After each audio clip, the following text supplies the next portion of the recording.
Hi. Ay, putek! Ay, sorry. Ikaw yung bago kong roommate, di ba? Oo. May kasama ka ba? Wala naman. Pwedeng makiupo? Sige, go lang. May brownies pala ako dito. Gusto mo? Hindi. Okay na ako rito.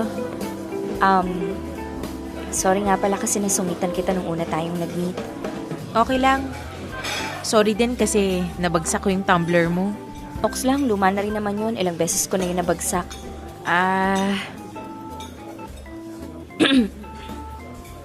By the way, anong course mo?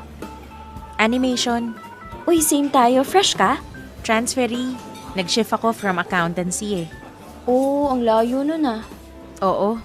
Pinilit lang naman ako ng mama kong mag-accounting kaya, ayun, puro bagsak. Sobrang pula ng grades ko dati. Pwede na nga siyang maging red carpet eh. Sana hindi na ganun ngayon.